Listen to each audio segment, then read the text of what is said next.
Hello viewers, আসসালামু আলাইকুম। জেসমিনস baby care টক YouTube চ্যানেলটির পক্ষ থেকে সবাইকে স্বাগতম জানাচ্ছি। দেখুন, আজকে যে বিষয় নিয়ে কথা বলবো তা অলরেডি আপনি জেনে গিয়েছেন, থাম্বনেইলে দেখতে পেয়েছেন এবং টাইটেলে দেখতে পেয়েছেন।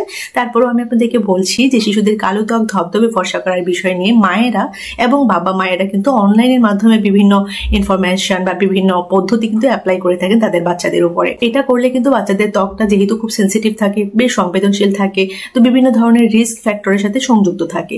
সেই জন্য কিন্তু এই ধরনের অনলাইনের যে ফেস প্যাক গুলো রয়েছে বা যে বডি স্ক্রাব গুলো রয়েছে এগুলো অ্যাপ্লাই না করে কি করে আমরা বাচ্চাদেরকে হেলদি রাখতে পারবো, কিভাবে বাচ্চাদের সুস্থতাটাকে মেনটেন করতে পারবো, সেই নিয়ে বেশ কিছু ইনফরমেশন আজকের ভিডিওটিতে দেবো। তো ভিডিওটি শেষ পর্যন্ত দেখবেন, আশা করি আপনার কাছে ভিডিওটি ভালো লাগবে। বেশ ছোট্ট একটি ভিডিও, যদি আপনার কাছে ইনফরমেটিভ মনে হয় অবশ্যই ভিডিওটিতে একটি লাইক করে দিবেন, শেয়ার করে দিবেন আপনার সোশ্যাল মিডিয়া প্ল্যাটফর্মে। তো চলুন আজকের ভিডিওটি শুরু করা যাক।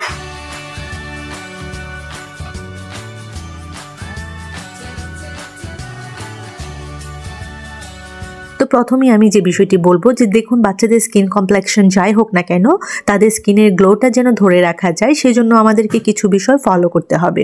তারা যেন সুস্থ থাকে, তাদের যে স্কিনটা রয়েছে সেটা যেন ভালো থাকে, কোয়ালিটিটা যেন ভালো থাকে, সেই জন্য আমাদেরকে অবশ্যই কিছু বিষয় ফলো করতে হবে।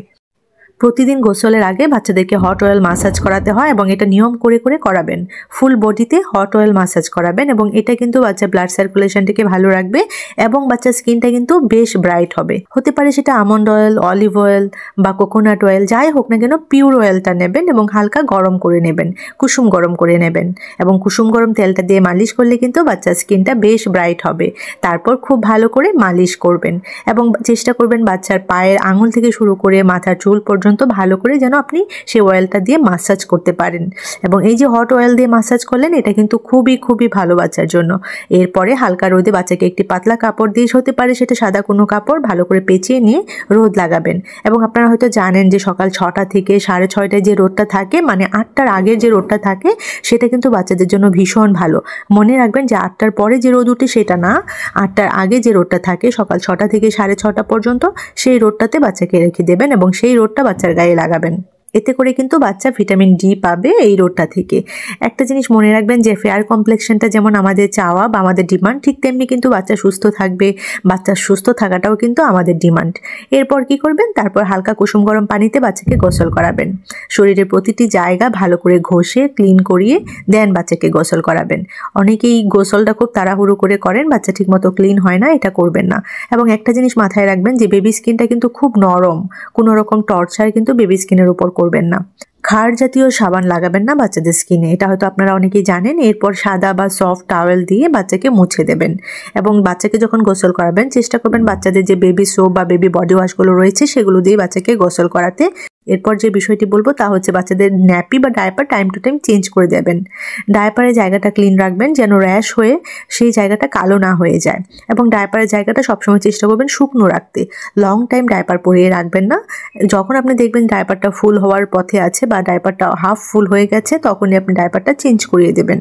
একটা কথা সবসময় মাথায় রাখবেন যে বাচ্চাকে ক্লিন রাখতে হবে এবং সবসময় বাচ্চাকে ক্লিন রাখবেন।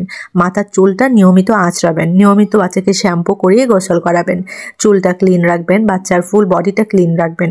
বাচ্চাকে পরিমিত পরিমাণে কিন্তু ঘুমোতে দেবেন এবং ঘুমটা অতি জরুরি বাচ্চার জন্য। এছাড়া বাচ্চাকে অতিরিক্ত পরিমাণে ঠান্ডা জায়গায় রাখবেন না বা খুব ঠান্ডা পরিবেশে বাচ্চাকে বেশিক্ষণ রাখবেন না। বাচ্চাকে খোলা জায়গায় বেশি করে খেলতে দিবেন, খেলাধুলা করতে দিবেন, বাচ্চাকে নিয়ে হাঁটবেন, একটু মুক্ত জায়গায় হাঁটবেন। বাচ্চা বড় হলে অনেক বেশি করে বাচ্চাকে রোদের মধ্যে খেলতে দিবেন। ফ্রেশ ফ্রুটস জুস, রঙিন শাকসবজি এগুলো বাচ্চাকে বেশি করে খাওয়াবেন। বাচ্চার বয়স বুঝে বুঝে বাচ্চাকে মুভ করাবেন, মানে বাচ্চা যেন প্লেফুল থাকে সেই বিষয়টা আপনি নিশ্চিত করবেন। বয়স বুঝে বুঝে বাচ্চাকে পানি খাওয়াবেন পরিমিত পরিমাণে, বাচ্চা যেন হাইড্রেটেড থাকে সেই বিষয়টাও নিশ্চিত করবেন। তো শিশু ধবধবে ফর্সা হতে হবে, কালো ত্বককে কিভাবে ফর্সা করা যায় এই বিষয়গুলো মাথা থেকে ঝেড়ে ফেলবেন এবং এই বিষয়গুলো মাথার মধ্যে ঢুকাবেন না। তো শিশু সুস্থতার জন্য এই বিষয়গুলো অবশ্যই আপনি খেয়াল রাখবেন। আশা করি ভিডিওটির মাধ্যমে আপনি বেশ কিছু ইনফরমেশন পেয়েছেন। এরকম ছোট বড় আর অনেক ইনফরমেশন পেতে চ্যানেলটির সাথে থাকবেন। অবশ্যই ভিডিওটি শেয়ার করে দিবেন আপনার সোশ্যাল মিডিয়া প্ল্যাটফর্মে। তো সবাই অনেক বেশি ভালো থাকবেন, বাচ্চাদেরকে ভালো রাখবেন। আল্লাহ হাফেজ।